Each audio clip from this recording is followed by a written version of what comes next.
Hi everyone, in this video I'm going to be doing a quick review of the Pisces.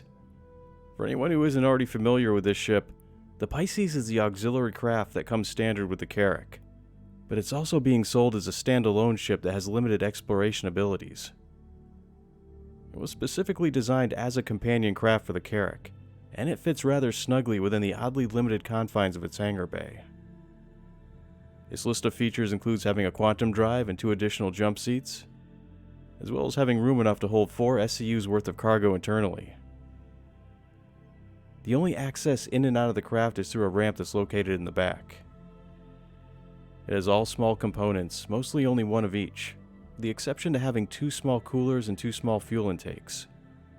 The quality of these components are all over the place, having a size 1 civilian class quantum drive, a military class power plant and coolers, and a stealth shield. There are 2 versions of the Pisces. The first is the standard C8 model, which is a slightly stripped down version that was sold to the civilian market. This is the one that comes stock with the Carrack. And the other is the C8X Expedition model, which is basically the same thing, but it comes outfitted with 4 size 1 gun mounts instead of the 2 that the C8 has, and it comes with a unique looking paint job. Both variants come equipped with 2 size 1 missiles. The Pisces is extremely nimble for what I was expecting, and its afterburner speed is unreal, but its ability to brake is significantly slower in comparison. So keep that in mind when approaching an LZ, because your ability to speed up is a lot more powerful than your ability is to slow down, and if you're not careful, that can get you into trouble fast. And of course, being a Law of the West video, I had to spend some time trying to see what I could cram the C8 into, and also what I could cram into it. I'm sad to say that it does not play well with the other vehicles. I could get a Nox inside of it, but the trouble is that the Nox is too long for its own good, at least when it comes to trying to park it inside of the Pisces.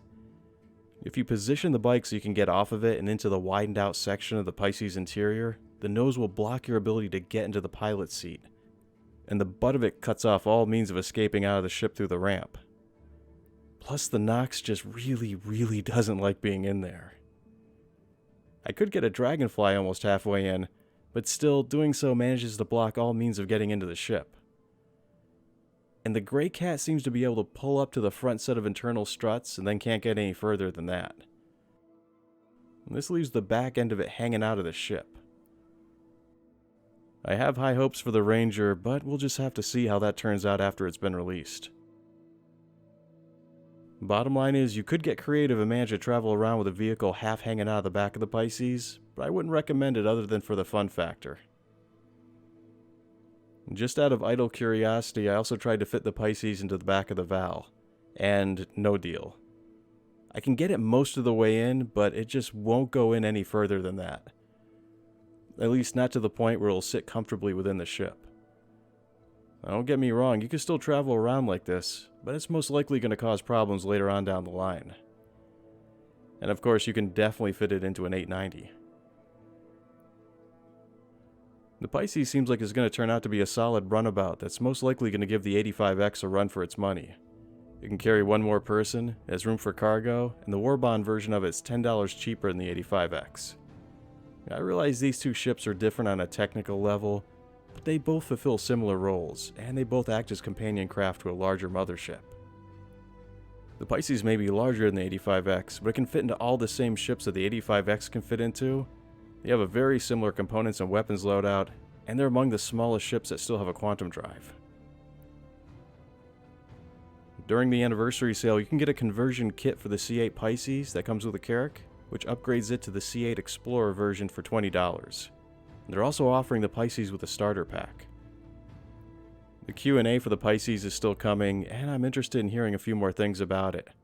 Like for instance, its intended range limits, fuel efficiency, the type of armor that it comes with, if its sensors are enhanced, and if so, then how and to what extent.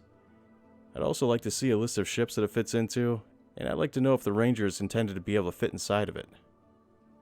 I'd also like to hear about where they see it fitting into the pantheon of Star Citizen ships as a standalone vessel, and why I'd want to have it as opposed to something like a 315P.